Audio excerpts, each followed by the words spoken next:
Okay, tomorrow we're going to be talking about the law. Okay, and why would the law be love? Yes, well, okay. Well, I mean, you can go way, way back, for example, with the Ten Commandments from God, right?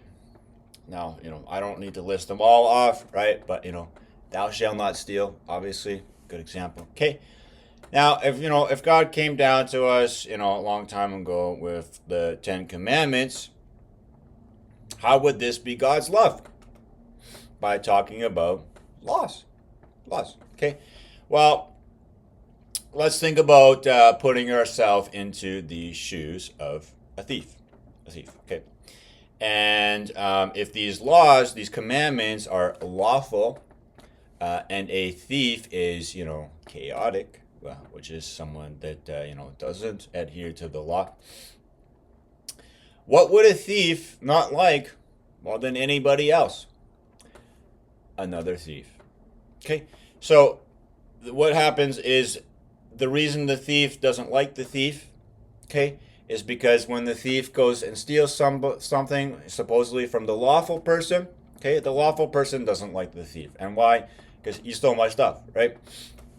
But then when the thief steals something from the lawful person, and then another thief goes and steals something from the thief that stole something from the lawful person, well, geez, the thief doesn't like the thief, you see? And thus the thief doesn't like themselves. And this is why, God would come to us with the Ten Commandments, because really it's a way of telling people on how to love each other. Yeah, okay. And, most of us wouldn't know it, but when we do commit a crime and we are chaotic, all we really have to do is meet ourselves when we are chaotic to realize why we don't like ourselves.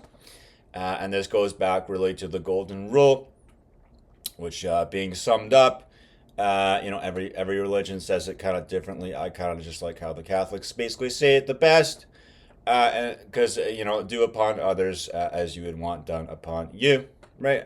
Just to put it plainly, what are they saying is if I do something to somebody else, should that person be me that I am doing something to, then I wouldn't want to do anything to myself that I wouldn't want done to myself. Therefore, what I do to other people is something that I should be okay with me doing to myself. Okay, and what we can do is we can put ourselves into the shoes of other people to realize when we are in their shoes. Now, are we actually them? No. But what we're doing is we're kind of pretending that we are. Because when we realize that we could be this other person and what it would be like to be this other person, we realize that we would want to treat that person, if it was us, in a way that it would be something that we would be okay with. Okay, right? And so this is basically the golden rule, right? And this is why God would tell us things like, the Ten Commandments. Now, back in the day, I guess there would only be 10 commandments, right? But these days, things are a little bit more complicated in society. There's more things going on. And thus, there's kind of more than 10 commandments now, isn't there, right? Yeah, obviously. Okay. And so what really is the love is the law, okay? And it's more than 10 commandments now because there are so many other things in society that we have to have the law pertain to, okay? Because our lives are more complicated now because we have evolutionized, and thus we need more laws to keep us civilized. Yeah. And so basically why we're going to be talking once again about how law is love, okay? And why the idea of, two people holding hands and walking down the sidewalk is not always love. Not always love. Okay. And it's not that we're trying to put down the idea that when you're holding hands, with your girlfriend, or she's holding hands with her boyfriend or wife or whatever. It's not about saying that that isn't love, but it isn't always love. Okay. And so two people are holding hands. Okay. And they're walking down a sidewalk. Okay. And because these two people are walking, okay, side by side, okay, and they're holding hands, okay, and there's two other people that are holding hands, okay, and there's only so much room on the sidewalk for these people to walk, okay, and they're both holding hands, okay. Now, both of them are holding hands and are so in love that they don't want to move over, because they want to keep holding hands. In other words, they don't want to be going into single file to pass each other, because they're in love, right? And then they meet themselves because there's two other people holding hands that are in love, right? And then what happens is these two, people in love meet two people that are in love, holding hands, not wanting to share the sidewalk. Okay. Because they just don't want to go into single file to pass each other in a civilized manner, because they're supposedly they're in love. Okay. And then what happens is they meet each other in the middle, and they say, hey, we're holding hands here. You guys got to get out of the way for us, And these two guys say the same thing. No, we're holding hands. You get out of the way for us. Okay. And now they're not holding hands anymore. Now they're shaking fists at each other. Okay. And it's because they didn't want to share the sidewalk. So what would really be the loving thing to do in this situation is, stop holding hands, get into single file, and pass each other and share the sidewalk. See?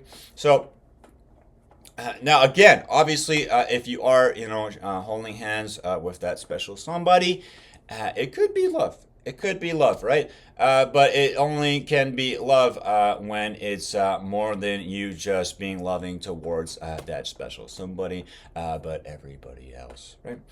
And otherwise, you're not really in love, right? And again, going back to that example, two people holding hands, running into each other, and then they're fighting now, right? Because they refused to stop holding hands and they weren't sharing the sidewalk. Whereas the example of love is, okay, we're just going to go into single file and then we'll go back to holding hands, right? Yeah, because then you're exemplifying love, because you're sharing the sidewalk and understanding that, we're going to hold hands when we're holding hands, but we're not going to hold hands when we're passing these other two people, so that we can pass them in a civilized manner that is lawful.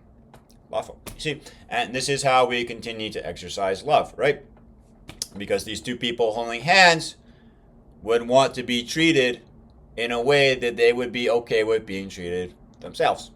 And they both don't like it when neither of them is getting out of the way, because they both want to hold hands.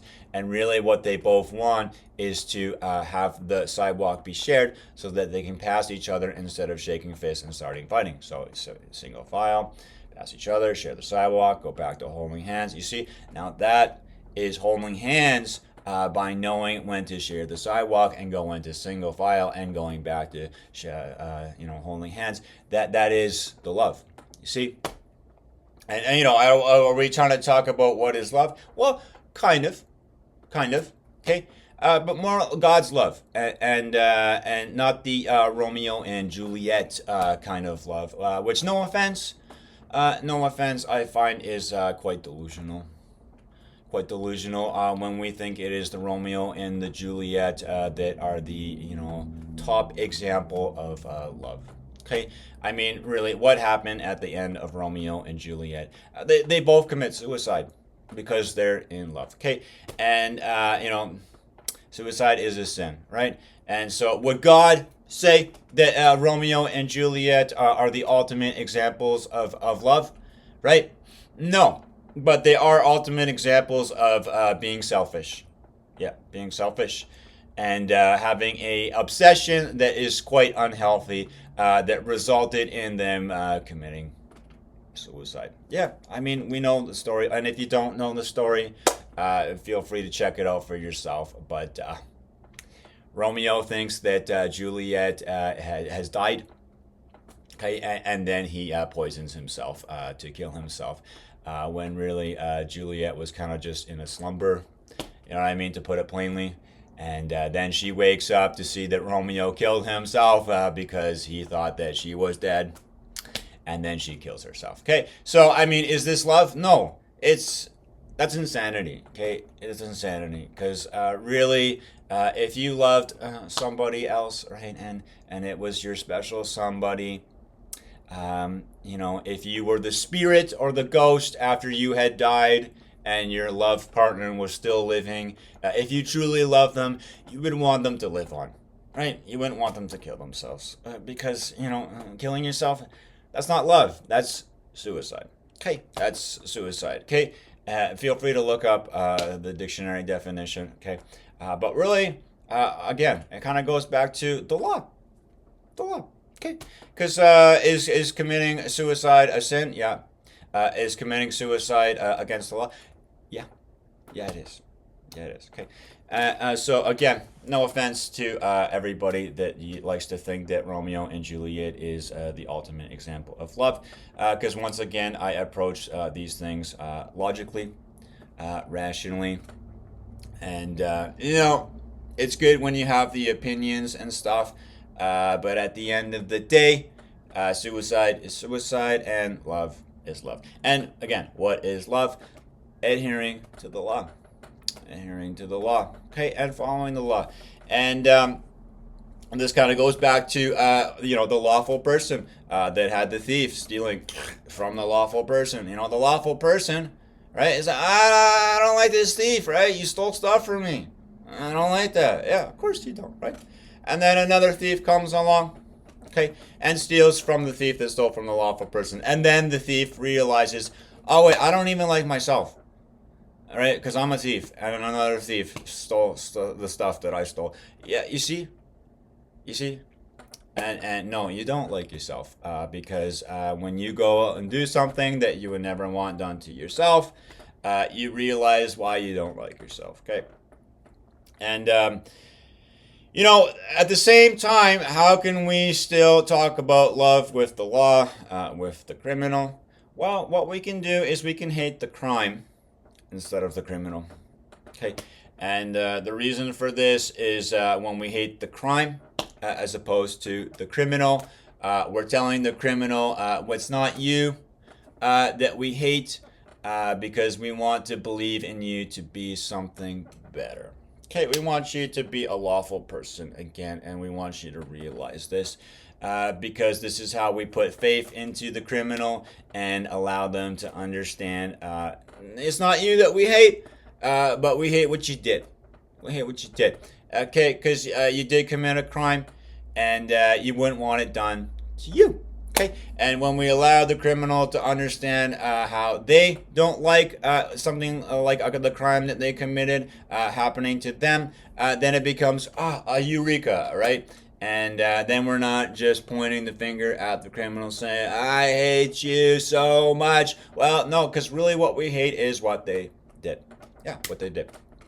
Okay, and this is how we can put the hate on the crime instead of the criminal, and give the criminal the opportunity to, you know, be something more. And it's really through the, not so much the rehabilitation, because it's not necessarily that they're on drugs, but more in the epiphany or the eureka, and allowing for the understanding of them to understand what we hate, and it is the crime. Okay, because when we hate the criminal that did the crime, that hate most likely, let's put ourselves into the shoes of the criminal that we hate. Okay, and you know, when you get hated because you're the criminal, and you get all that hate coming your way, yeah, you kind of even want to be more of a criminal. That's right, right? Just put yourself in their shoes, and if you aren't a criminal, great. That's great. But when you put yourself into the shoes of the criminal, then you can understand what it's like to be hated when you do the crime. And I'm sure you could also understand that when somebody tells you it's the crime that they hate and not you, and that they believe that you can be somebody to be lawful, well, doesn't that feel good? Yeah. And then what we're doing is we're saying we want you to be a lawful person again, and we believe in you into being a better person again. And then we're not promoting hate for the person, but the crime. And this is actually how we help solve crime, is by hating the crime, not the criminal. Okay. It's almost like when you play a video game, you know, don't hate the gamer, hate the game, right? Oh, that guy killed me in Halo or whatever. I hate him so much. No, I mean, if you're gonna hate the game, and really, no, you just hate the fact that, you know, he killed you, right? In Halo 3 or something like that, right? You don't hate the gamer, you just hate that you got killed in Halo 3. Okay, so I mean, is it another example? Sure, sure. Okay, so now this is why law becomes love. And this is why when God came down to us many, many, years ago with the Ten Commandments, this is God's way of sharing love with people, so they can understand how to live in a manner that is loving. Love it. Yeah. Obviously, it's more, and like I said earlier, it's more complicated today, right? Because one of the commandments was "Thou shalt not speed in thy vehicle," because it kind of didn't have vehicles back then. Okay, but why? Why would speeding be an example of not being in love? Okay, very simple. Because you're speeding in your vehicle. Okay. And there's another person that speeds in their vehicle right beside you. Okay, and then you realize they cut you off or something, right? And you don't like that person. No, you don't like the fact that they were speeding. Okay, and or you're speeding in your vehicle and you can't stop in time and you hit somebody. Okay, well, would you want to be hit by a car? No, right? Of course, because it hurts. You might even die, right? You might even die. And again, this is why you don't have to, be in love with somebody to love somebody in the traditional way that we talk about love. Because when you are the guy or the girl or whatever, again, I use guys in a unisex way, just a little heads up. When you are the guy that is lawful, has no criminal record, and you act lawfully towards everybody, you love everybody. You do. Okay? Because when you are lawful, you're never committing any crimes. It's quite simple why you love everybody, and it's quite rational because you're never wronging them. Okay? Yes, you're never doing anything wrong to them. Okay? But then this is where it starts becoming the conversation and the discussion of what is wrong, what is right. And I am going to pull up an extremely difficult example on why something that would be supposedly extremely wrong is actually the right thing to do. And I definitely encourage you to listen the whole way through because I know that when most people hear what I'm about to say, they would immediately say, you're wrong. And that's why I am going to then rationalize why it is right. Okay? And let's bear in mind that the Lord works in mysterious ways. But more often than not, the reason we think the Lord works in mysterious ways is because we don't understand why the Lord knows that it's not mysterious at all, because the Lord is able to see where it goes, knowing why it is not mysterious, but something that would be logical. In other words, something that makes sense, right? Okay, so here's our example. And again, listen to the whole thing because you're probably going to be the person that thinks that this is wrong right away. I'm not going to blame you, but hear me out first, okay? because the explanation comes after. Okay, so why would a guy like Superman, for example, we all know Superman. Superman is the guy that goes and saves you all the time, saves you, right? The man of justice, right? And he's always, saving you and saving the day and doing what is right, right? And, it kind of feels like Superman loves everybody, doesn't he? Yeah. Because Superman is working towards safety, and safety is number one. Okay? Because, it's not like Superman has married you and is your husband. It's not like he's going on a date with you to buy some pizza. Okay? But he saves your life. He saves your life. And again, it's not like Superman would be gay when he saves a man. Okay? Because, again, this would be another example of love. And, again, this is why it's not about who your partner is that you love. It's the fact that when you adhere to the law, but you also work towards promoting the law, encouraging the law, and beyond that, going above and beyond and doing what you can to exercise the law within the actions of your own means. It's not like you want to say, oh, I'm Superman and I'm going to go start saving everybody, because you're probably not. I'm not going to say that you're not, because I don't know, but you're probably not. Okay. And so it's not about going out and saving everybody, because you also want to be thinking, do I have the means to save somebody? Yeah. Okay. But obviously Superman being Superman, yeah, he does, right? He kind of does have the means to save you. But in this story, why will Superman actually be saving more people by not saving somebody? That's right. So take a time to think about this, because in this story, Superman will not be saving somebody, but he will be saving more people by not saving somebody. Okay, so what happens is now we're going to go into a hypothetical situation. Now, has this obviously happened? No.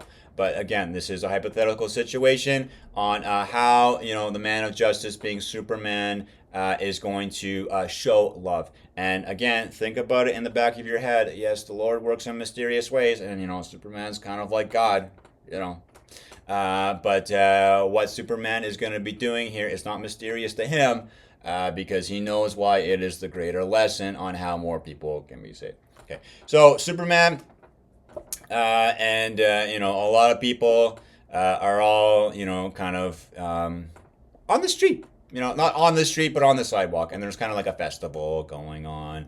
But the cars are still whizzing by on the street. Okay. And everyone's having fun, and Superman's just joining in on the party. Okay, it's a festival, right? Whatever. And this guy comes out of the crowd, and he knows that Superman, always does the right thing. The right thing. And Superman is a man of safety, a man of justice, and a man of love, right? And this man decides to test Superman's love, Superman's justice. And, secretly this guy actually doesn't like Superman. Okay, so anyways, what happens is this guy goes up to Superman and he spits in Superman's face. But, he knows it's a Superman. So, Superman's not going to punch me when I spit in Superman's face. And Superman doesn't. No, he doesn't. He doesn't punch this guy in the face, because that wouldn't be the right thing to do. Okay.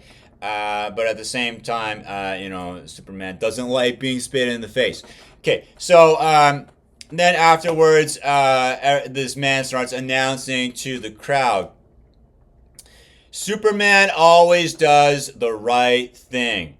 And that's why I know when I willingly put myself into danger and run into the street, knowing that the cars that are going by will not have enough time to stop their cars before they hit me, I know that Superman will save me, because Superman always does the right thing, being the man of justice. Okay. And Superman stays silent. And then, cars are about to come, and, this man is waiting for the right moment to run out into the street, willingly putting himself into danger, into harm's way. Okay. And then that moment comes where everybody, is quite aware of what this guy is going to do. And they're watching him run out into the street. Okay. And, he runs out into the street. The car's coming by. Everybody's watching. And Superman's over here, and he's watching. And everybody's looking at Superman being like, you're not going to save this guy? And the car hits this guy. Okay? Car hits this guy. And he's dead. Okay, and everybody looks at Superman, and they're like, dude, like, you could have saved that guy, and you didn't. Like, I guess you're not Superman or the man of justice. You're evil, Superman. And then, everybody starts yelling and cussing and bickering at Superman, okay? And he stays silent until everybody just kind of comes down and then waits for Superman's response. And then Superman, after everybody calms down and stops yelling and bickering, Superman then, yes, has something to say. And Superman says, now, I realize that it seems odd that I didn't go out and save this man that willingly put himself into harm and danger's way. But the reason I did not save him is because if I did save him, I would actually be killing more of you. And, the crowd then becomes, curious. What is he talking about? How would he be killing more of us if he saved that guy? Okay. And Superman says, oh, I'm glad you asked. Okay. Because let's just say it's in the news now, right? And Superman goes out and saves man that, has story about how he's going to, he tells everybody how he's going to run out into the road and how, he's going to do something suicidal and how, he's willingly putting himself into harm's way. And, he tells everybody that Superman would save him, and Superman doesn't save him. Okay? And this is like the news, right? Superman then, what he talks about is when this is the headline in the news, then what happens is Superman becomes the guy that promotes danger and not safety. And why? And he explains, okay? Because when Superman goes out and saves the guy that willingly is putting himself into harm's way, then Superman is saying, I will save you when you become willingly suicidal and put yourself into harm's way. And then everybody gets it into their heads, geez, even when I run into the streets and put myself into harm's way, Superman will be around to save me. Now, let's think about this, because then when this becomes the headline in the news and everybody starts thinking that Superman is going to save you when you just run out into the street and get run over, okay? Now, let's just say, 1 million people now all over the world are all going to run out into the street at the same time, okay? Is Superman going to be able to save all those people willingly running out into the street thinking that Superman's going to save them? No. Right? Is he going to save maybe 2 or 3? Right? Maybe. Right? But, even Superman has his limitations, right? So is Superman going to be able to go around the entire world, save every single person that is 1 million people for some reason all running into the street committing suicide at the same time? Right? And even if he did, even if Superman did save 1 million people that were all for some reason running into the street at the same time. Well, geez, now I guess 100 million people are going to do that, right? Because, Superman saved the million people that were all running into the street about to fucking die, excuse my language, about to commit suicide. And now when he saves you, when you do that, well, I guess now 100 million people think that that's the okay thing to do. And then it's a billion people, right? And then eventually Superman's like, I can't do this. No. Okay. And that's why he stopped at 1. Okay. He didn't save the one guy doing that. Okay. And this is how Superman saves more people when he doesn't save the guy that's willingly committing suicide. Okay. Of his own doing. And the reason Superman would be killing more of everybody else when he saves the one man that was willingly putting himself into harm's way is because then everybody gets it into their noggins, in their heads, that it's okay to be suicidal because Superman's going to be saving me. And no, that's not okay. No, you see?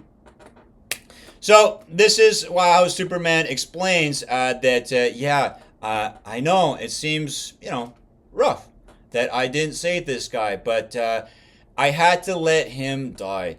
Because if I did save him, more of you would all die, and I would all be telling you the lesson that it's okay to commit suicide and to depend on me to save you when you do these things. And I am actually saving more of you when I don't save this man that announces himself willingly putting himself into a vehicle coming on the road that's about to be run over. When I don't save him, he dies. Yeah, he does. But more people are being saved because then the lesson becomes, yes, you should not willingly be suicidal because, yes, it's against the law. Yes, it is. Okay? And this is why Superman is the man of justice. When the man that, announces to everybody that he's going to go run out into the street and commit suicide, Superman doesn't save you. And now you know why. Makes sense, doesn't it? Yeah. And if you're still wondering why Superman wouldn't save you, think about it. Just think of justice. Think about how suicide is a crime. Think about how willingly putting yourself into harm's danger and putting your life in danger willingly would be a crime, right? Yes, it would, right? And what kind of example would you be making if you were doing that? Yes, the example that it's okay to do this, and this is why Superman wasn't gonna save you that day because. Again, if Superman saves you when you're the example of suicide, then Superman is promoting suicide. Yeah. And it's against the law to commit suicide. And there's a reason for that. Okay. I don't really need to go into that because that's a whole nother story in itself. But again, this is why the just thing to do in this situation is to not save the guy that is willingly putting himself into danger. Okay. And, is it complicated? It can be. It can be. But, when we are thinking about the aftermath, and if you don't know what aftermath is, aftermath is what happens after a moment. So when something is taking place, the aftermath is you... basically, with the math part of the thing, it's like you're calculating what would unfold into the future after a moment transpires and then goes forward. And again, what Superman was thinking about is the aftermath because it's about how the moment of today goes towards the tomorrows of tomorrows that Superman is thinking about, right? Because if when he saves the man today, then the tomorrows of the tomorrows is Superman having to save a bunch of people that are willingly putting themselves into harm's danger, and Superman realizes no, because then I'm basically telling everybody that they can depend on me to save them when they become suicidal. So that's why Superman doesn't save the man, and he does get run over, and yeah, he dies. But then the aftermath, the tomorrows of the tomorrows, is people realize, oh, Superman's not going to save me when I go out and run into the street willingly committing suicide. And yes, this is how Superman saves you guys. Okay? Yeah, so, yeah, kind of seems like a harsh example, but really, when you really think about it, makes sense, right? And again, this is why Superman kind of being like a godlike figure is a guy that needs to also educate people, because when you are empowered to know how to save yourself, right? Save a man today, are you saving him for a lifetime? No. But teach a man how to save himself, well, now you have taught the man how to save himself for a lifetime, right? It goes back to, give a man a fish, feed him for a day, teach a man to fish, feed him for a lifetime, right? Save a man for a day, save the man for the day. Teach the man to save himself, teach the man to save himself for a lifetime, right? And thus, really, the best Superman is not the guy that's just saving everybody all the time, but the Superman that is the teacher.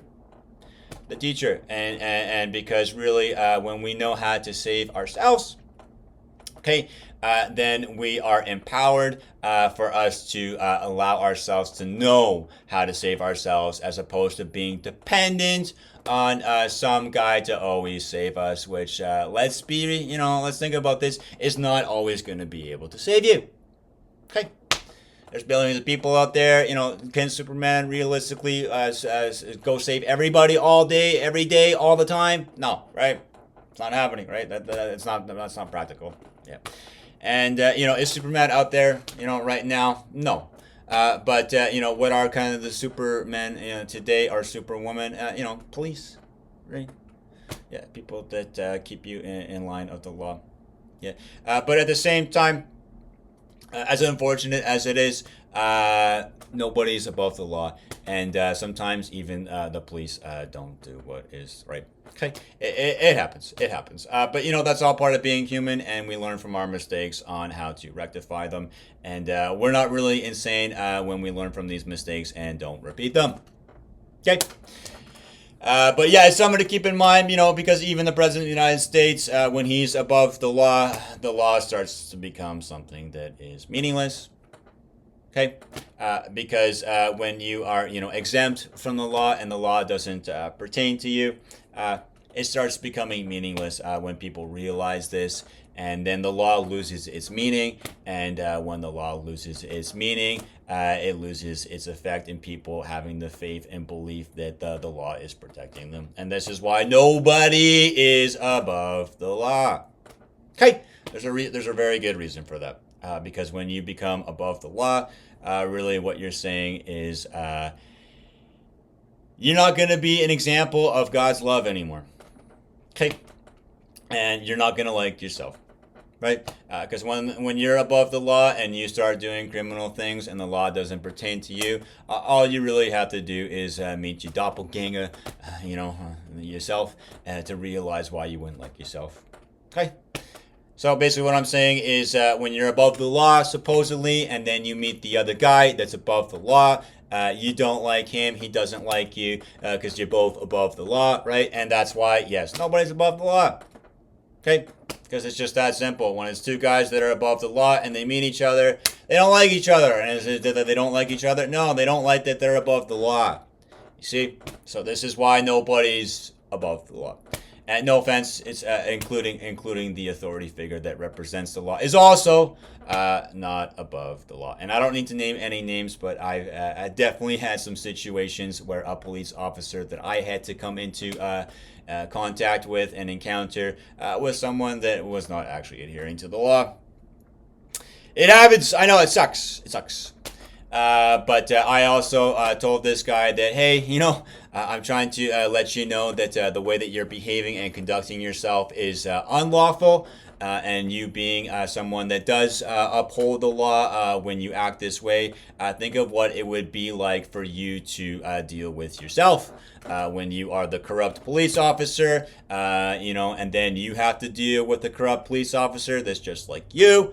I'm sure you could then realize, oh, wait, this sucks. And yeah, it does. It does. Okay, so, if you're going to be a policeman or a policewoman, do your best to uphold the law and realize that you're only walking down a noble path if you actually truly uphold what the law is, understanding that, yes, it pertains to you as well. Okay? Yes. And not to get intense there, but it is quite a serious thing when the person that represents the law becomes corrupt.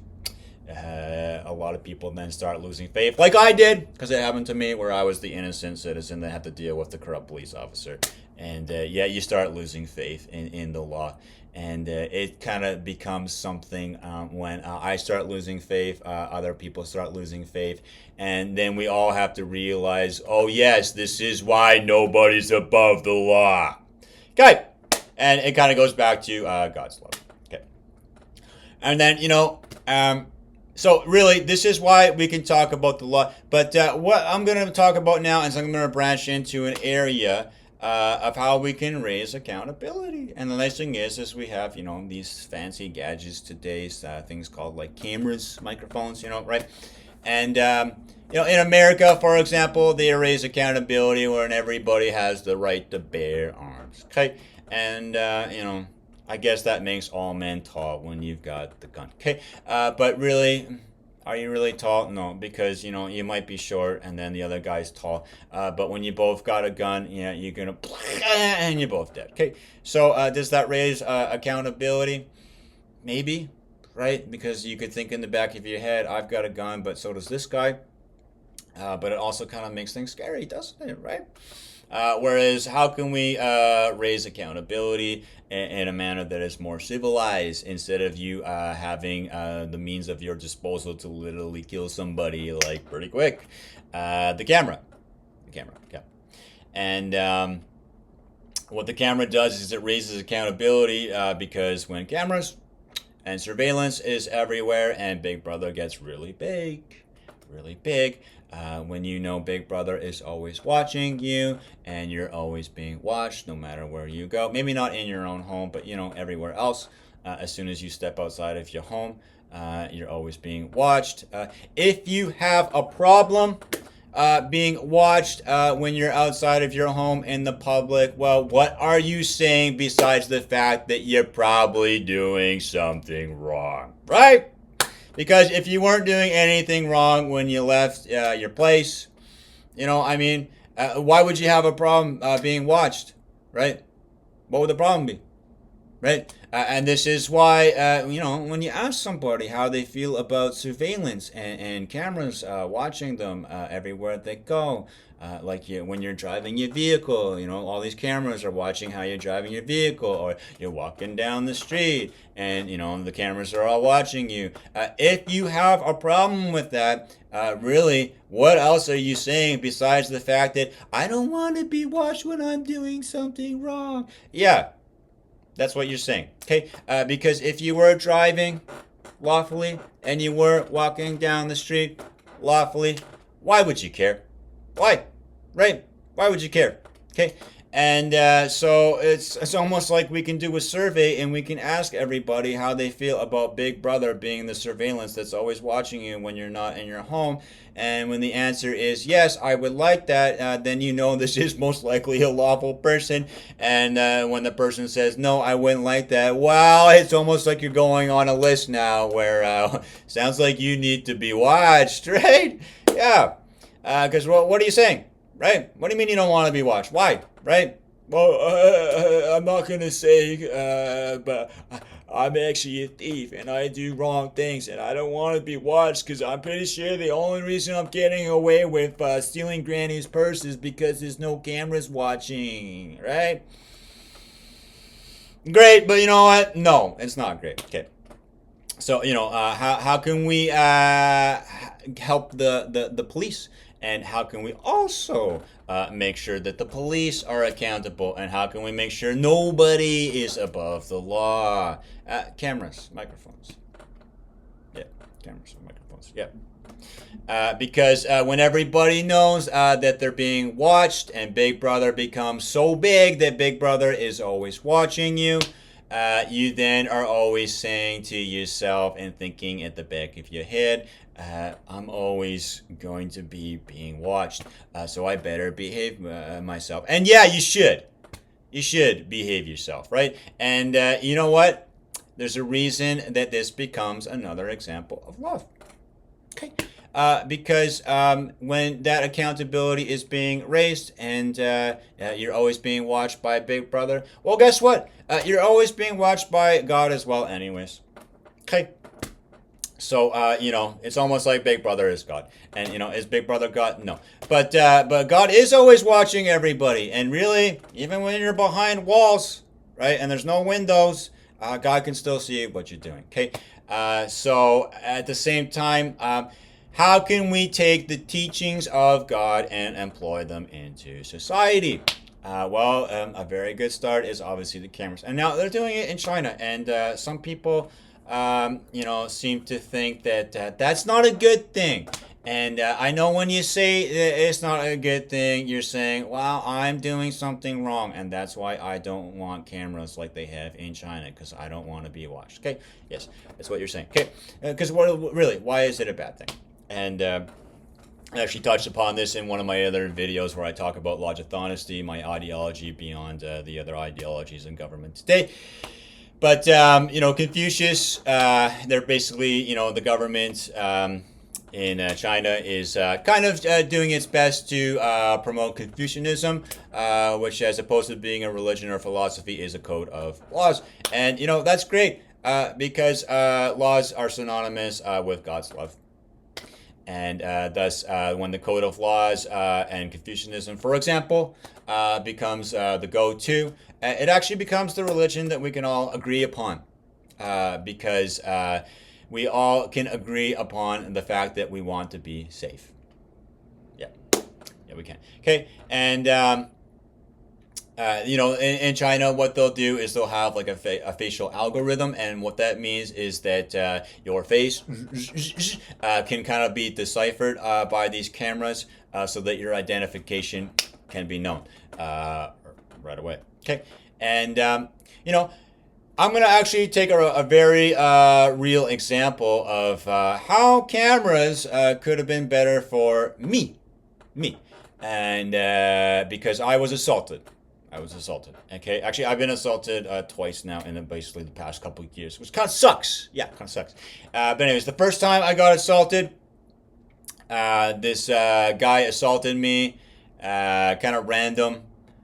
Just seemed to have a problem with me I don't know why. I don't really know why, but he definitely had a problem with me. All I was doing was walking my groceries home. Did I provoke this guy? No. Did he start throwing punches at me pretty quick? Yeah, he did. And, then I took a bunch of punches, blah, blah, blah. I got assaulted. Okay. And there was no cameras. What was nice is there was another guy riding his bike that saw what was going down, and he started calling the police. Okay. But now we're going to run through the example where there was no cameras, because there isn't.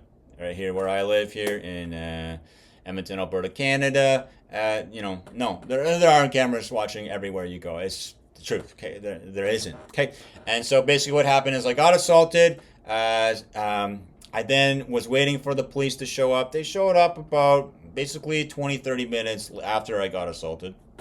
Okay, the criminal was obviously long gone. Okay, and then the constable or whatever took my witness statement. Meanwhile, I am in shock. Right, I just got assaulted. And, did they ever catch this guy? No, they didn't. Okay. And basically the constable was always asking me, do you have a picture of this guy? No, I was getting assaulted. Okay. No, I didn't have time to just whip out a camera while I was getting punched in the face to get a shot. Right? It's totally impractical. I don't need to name names. Okay.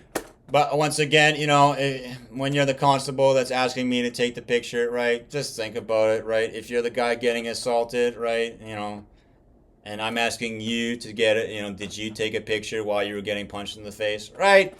No, obviously I didn't, right? Obviously it's kind of hard to take a picture of somebody when you're getting punched in the face. And really, what's more important is to, protect yourself instead of just taking a picture and being a paparazzi. Okay?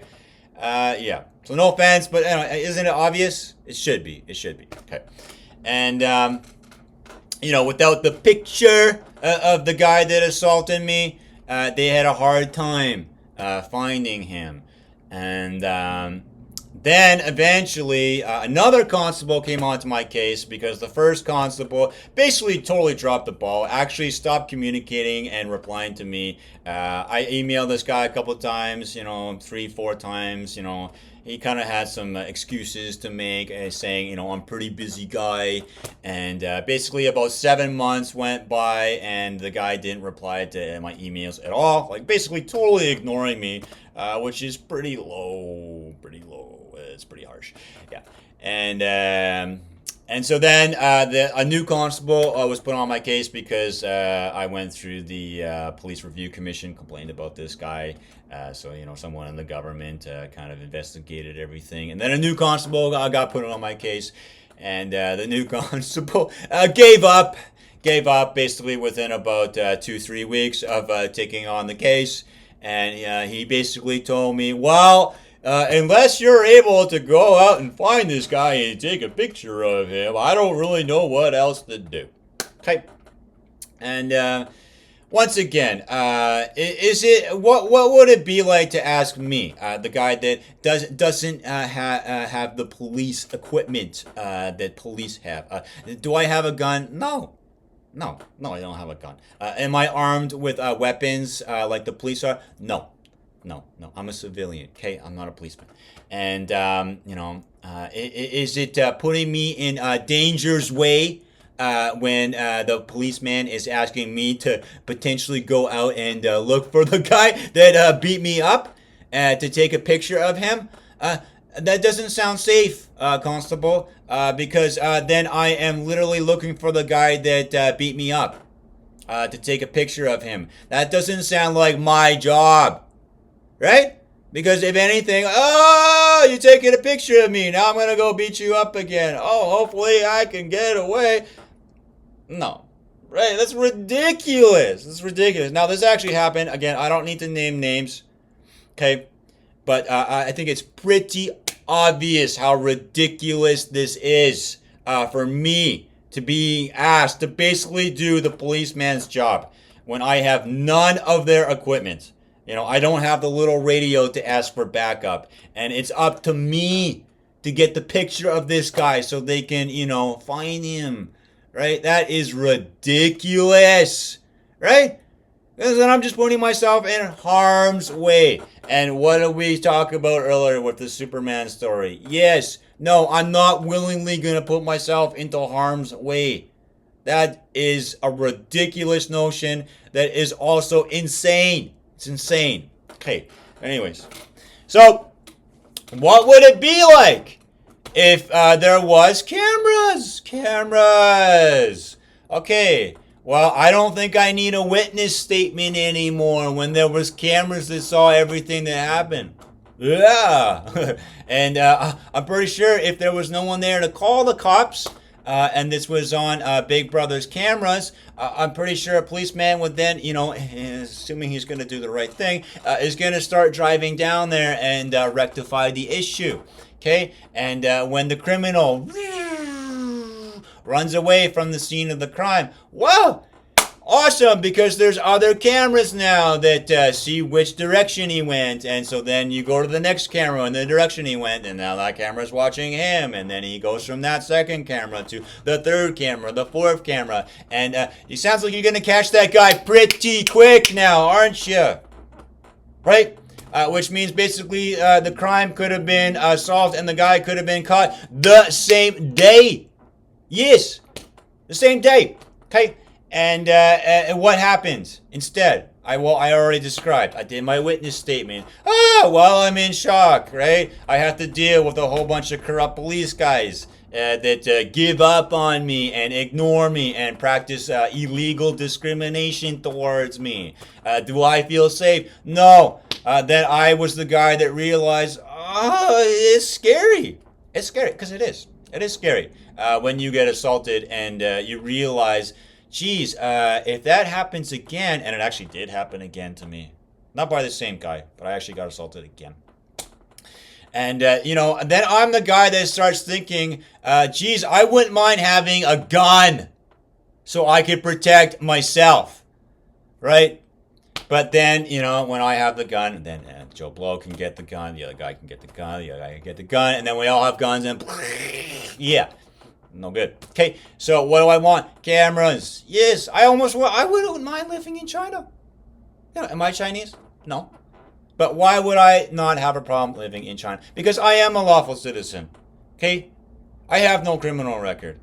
And I do like the idea of Big Brother being as big as possible because, once again, if I did get assaulted and cameras were watching, boom, down come the police, wee, wee, wee, seeing what's going on. The guy runs away. Well, watch the cameras. You know where he's going, right? And then I get restitution. I get remedied of this kind of crime right away. You see? And what is best for the innocent person is best for all of us. Yes, it is. Okay. Yes, it is. And yes, this is why when Big Brother isn't big enough yet, Big Brother isn't good enough for me. Okay? And this is how we can start working towards solving crime. Solving crime for good. For good. For good. And again, we have to understand that law is love. And love is law. And to truly be in love, you have to know you adhere to the law, and it's something that you are never above. Ever! And if you think you are, and you're getting away with it in your mortal lifetime, I've got news for you. God was watching. Okay? So whatever you did that was wrong, you are going to pay for it. It's called hell. Okay? Now, sorry for getting intense, but I've got news for you. I actually went to hell myself for my previous lifetime. And yeah, you don't have to believe me, but I remember going to hell. I actually still have the memory right now of being in hell. And yeah, I also know that I did a lot of wrong things in my previous lifetime. And I know why I went to hell. And yeah, it sucked. It sucked. Okay. I actually made a video about it. I call it Heaven and Hell. Okay, and in that video, I talk about heaven, I talk about hell. And eventually, this guy, he kind of experiences heaven, but he also realizes that he was basically giving hell to everybody. And then he has to go through hell himself in order to realize why he should be heavenly. Yeah. And this is why I always keep this memory of hell with me. And unlike what you guys think hell to be, which is, a place of like lava and fire everywhere and ooh, it's really hot. No, that's not what hell is. Hell is basically you have no body, okay, but you're conscious. And what does that mean? It means that you don't have any senses, right? You can't see, you can't hear. You can't feel, you can't taste, you can't smell, right? So these five senses, they're gone, okay? But you're conscious. You're conscious, which means you're aware of this. Now, is there something, if you can't see anything, can you see anything? No. No. If you can't hear anything, can you hear anything? No, right? So again, you're basically conscious of nothing. So, I mean, do you feel pain? No, because you can't feel anything, right? So basically, you're stripped of all your senses. All your senses. They're all gone. They're all gone. And it sucks. Yeah, it sucks, to put it plainly. There's a reason that it's hell, because actually a human being would rather experience pain than nothing at all. And there was actually an experiment that went along with this to give evidence to this. But basically, there were some people, and they were in an empty room. There was some electrical nodes kind of things that were hooked up to their bodies, though. And they basically had to be in this room for about 8 hours, approximately. And they were told that, you're going to be in this room for 8 hours, and you're not going to be able to do anything. But the one thing that you're going to be able to do is push a little button. And just bear in mind that when you push this button, you're going to experience pain. And when people went through this experiment, basically what happened is, on average, the average human being would push this button every 30 minutes. Okay, because human beings would actually rather experience something, even when it's pain, as opposed to nothing at all. It's actually the greater penalty is to just experience nothing. And this is what hell was. It's like being in the void, which is nothing, and you're nothing, but you're conscious of it. Yeah. So I mean, if you think you're lonely, when you maybe don't have any friends or something like that, and you don't have a spouse or something like that, I've got news for you. That is nothing compared to the loneliness that you would experience in hell. Yeah. Okay. And even just like having food, water, and shelter, you would realize, if that's all you actually had, you would realize that is just so awesome compared to what it's like being in hell. It sucks. Okay, and you don't have to believe me. You don't, because I'm right now. I'm not trying to convince you of the fact that I was in hell, but I know myself that I was in hell, and I remember being there. And I carry this memory with me today, yesterday, and for the tomorrows of tomorrows. And there's a reason I carry this memory with me. And that's because when I remember what hell was like and why I went there, I remember to remain lawful. Okay? Because I don't want to go back to hell. And so this is why it's a good memory to have, because what is hell reminds me, is a reminder of why to not give hell to others or myself. Okay? To be heavenly. Yeah. Because what you get is, yes, what you give. That's what you give. Being hell is what you'll get. And that's what I got in my previous lifetime. I gave hell. I got hell. I got hell. Long time. Long time. And, if you give heaven, well, it's what you get. Good job, right? I mean, obviously, that's what we all want. Okay. So, again, I'm not trying to be scary, but, some people also talk about the teaching of the gods. And the teaching of the gods, in a nutshell, is to always do wholesome deeds to all mankind. And you want to take that to the next level. Always do wholesome deeds to yourself and everything else. Okay, because really, if you're being wholesome towards mankind, and you're not being wholesome to the innocent squirrel in the forest that's just trying to get an acorn, and then you take your slingshot and slingshot the squirrel, that wasn't really wholesome, right? Maybe you're still being wholesome to mankind, but you weren't being wholesome to the squirrel. Okay, so anyways, that's just another example. So yeah, if you want to take it to the next level, be wholesome to yourself and everything else, right? Because everything else could be you. Yeah. And what's the other part of the teaching of the gods? You should be scared.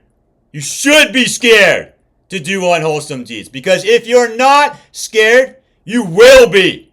You will be. Okay? Now, again, sorry for getting intense, but it's the truth. And it is scary. And I didn't think I was going to be scared doing those unwholesome deeds in my previous lifetime, but I did become scared. It was scary being in hell. And that's why I get so intense when I say this, because I know that if I say that you should be scared to do unwholesome deeds, it doesn't really have the effect that it should have. And, this is why, once again, maybe like you would think, like a divine mother, something of all love, when you do something bad, your mom might say, don't do that, that's not a good idea, right? And, what does the Supreme Father say, like the godly figure, the Supreme Father? Don't do that! Never do that again! And you see, it's scary. It's scary when you are told in this kind of manner not to do something that is wrong. And it should be scary.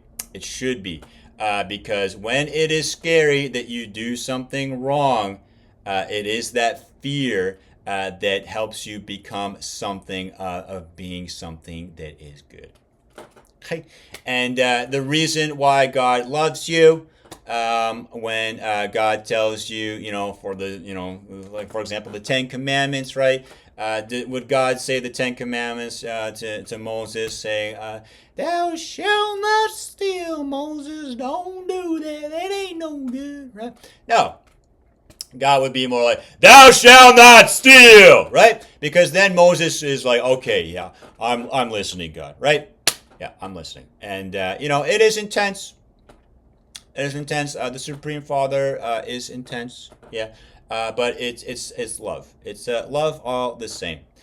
Because the reason this is God's love is when you're told in an intense manner why what you're doing is wrong. God loves you because God is trying to help you not go to hell. Okay. So I mean, sticks and stones break the bones, right? Names don't actually hurt. And it's not that these words are scary. Yes, the voice is quite intense, being quite powerful. But the idea is that when it is told to you in a manner when you're doing something wrong, that is kind of like the tough love that is not actually slapping you in the face, but is very intense. You're gonna remember that it's being told to you. And another quick example of this is.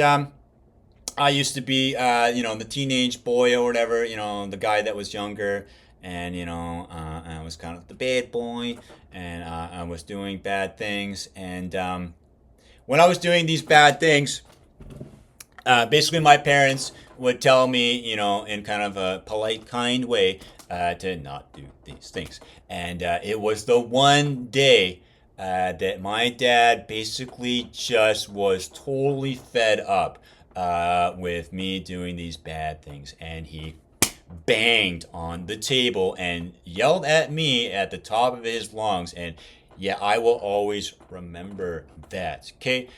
Because I was the bad boy doing the bad things, you know what I mean, that I shouldn't be doing, and I kept doing those bad things when I kept being told like this not to do them.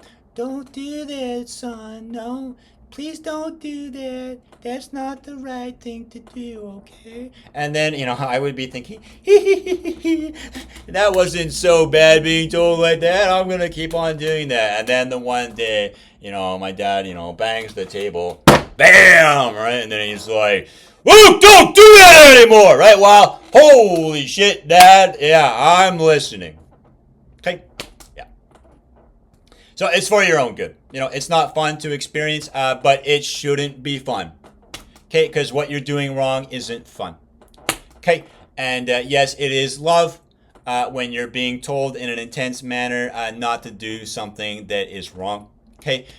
Because when you're being told in a supposedly kind way that is very soft and gentle, again, let's think about what it's be like to hear it that way. Yeah, you don't really care that much, right? Because it doesn't really sound like much of a penalty when someone is, hugging and kissing you, saying, "No, don't do that. It's not a good thing to do." You kind of don't care. You don't, right? Because it doesn't feel like you're actually being penalized. It doesn't feel like a penalty. It doesn't feel harsh. Right? So, yeah, that's why when the law is tough, then the law is promoting love, okay? And when the law is easy on the criminal, that is the wrong law. And that is not love anymore, okay? Because it's not okay to be a criminal. It's not okay to wrong people. And when you do something wrong and you're dealt with in, a kind, soft way, yeah, you don't really care. It doesn't feel like much of a penalty. And I can certainly go a little bit further into how we can deal with criminals. But remember, one of the first things I said earlier in this video is we hate the crime, not the criminal. Because when we hate the criminal, then that person gets the hate as opposed to the crime, and then they don't actually understand and realize that when we hate the crime, what we're saying is you wouldn't want this crime being done to you. being the criminal, because when you're a criminal and you have another criminal doing what you did back to you, you wouldn't like it, right? So it's not that we don't like you, but we didn't like what you did. Okay, and yeah, do they have to be dealt with in a harsh manner? Yes. Yes, they do. The consequences need to be severe. Yes, they do. Okay, and yes, it needs to be scary when you break the law. Yes, it does. Otherwise, it doesn't work. Okay? No, it doesn't work. Okay? And actually, another example of this is here. We'll have a flat rate for a speeding ticket. Okay, $250. Let's say. Okay. And when you're making $40,000 a year, you get the $250 speeding ticket. That's a flat rate. Yeah, it's kind of a lot of money from your $40,000 that you make in a year, right? But if you're supposedly making $100 million a year and you get a $250 speeding ticket, are you gonna care? No.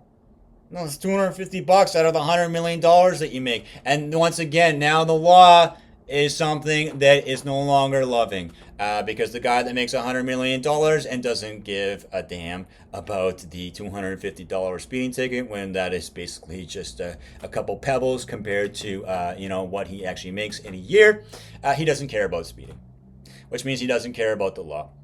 And it is then his money that makes him above the law when there is a flat rate for his speeding ticket. And so an example is actually in Germany, from what the research that I've done, is they would do it as a percentage of your income.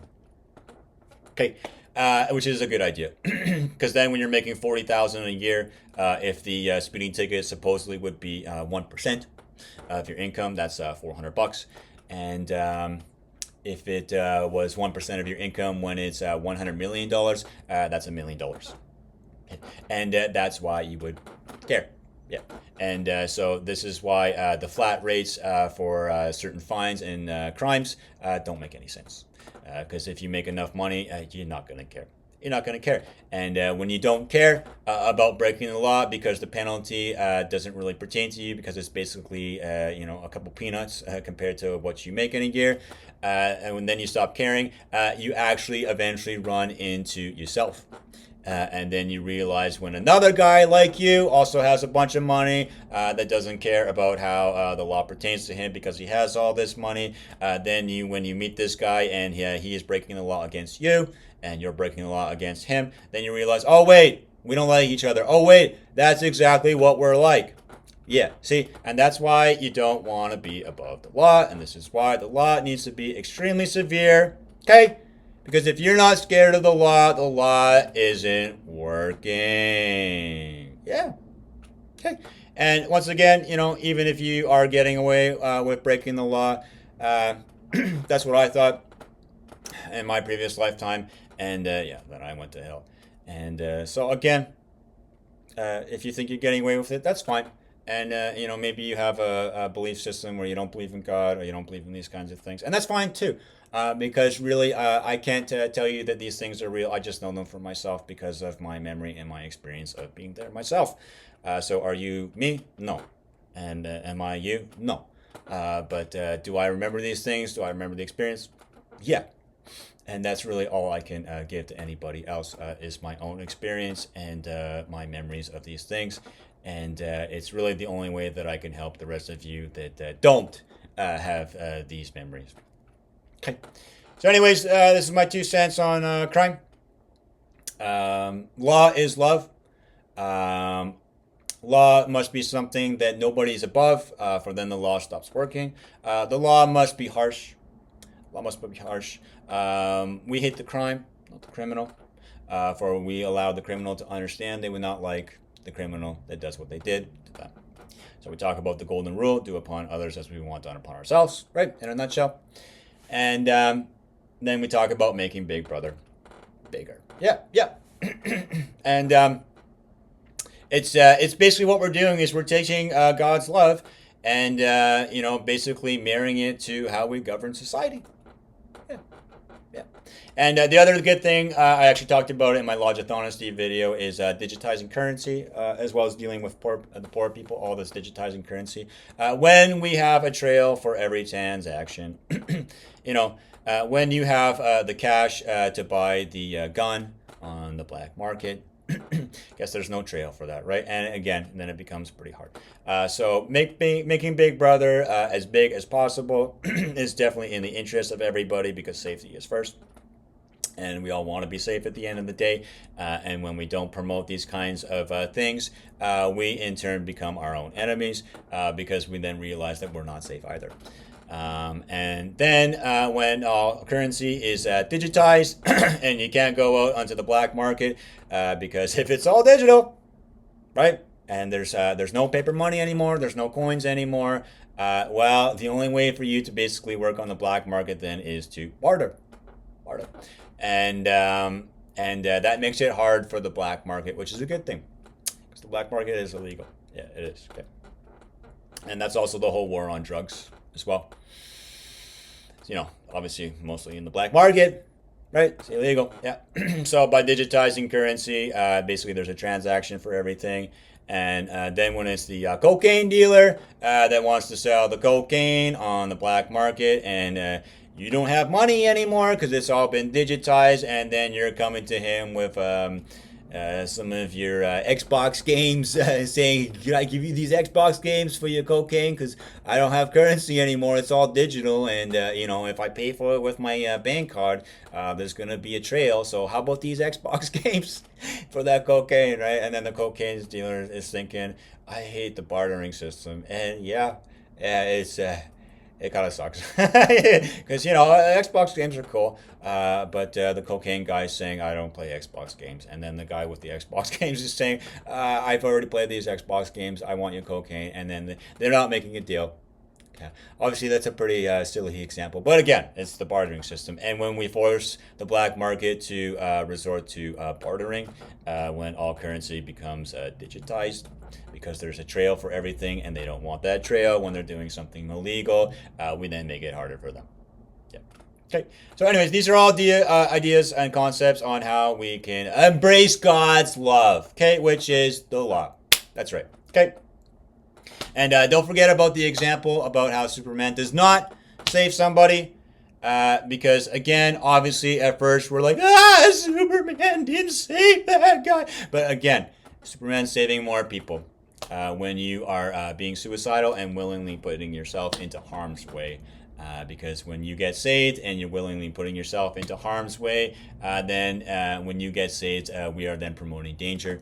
We are then encouraging suicide, and we are encouraging people to be dependent on being saved, where the better thing to do is to educate and empower people to know how to save themselves. And yeah, don't get me wrong, if someone's getting attacked, and you have the means to help protect them, you should. Yeah, you should. But obviously you're probably, being an innocent citizen, you're probably not going to be as well armed as the police, right? At the same time, if you realize, maybe you're like a 12-year-old kid, and there's like a old, a man that is attacking your mom in the river valley, and then you're the 12-year-old kid that tries to save your mom. I know it sounds harsh, but realistically, now the man is going to be attacking you and killing you as well as your mom. Whereas, as harsh as it is, you kind of have to think in the back of your head, I'm a 12-year-old kid. I actually can't fight this man or whatever. And as much as I want to save my mom, I need to go find help. Okay.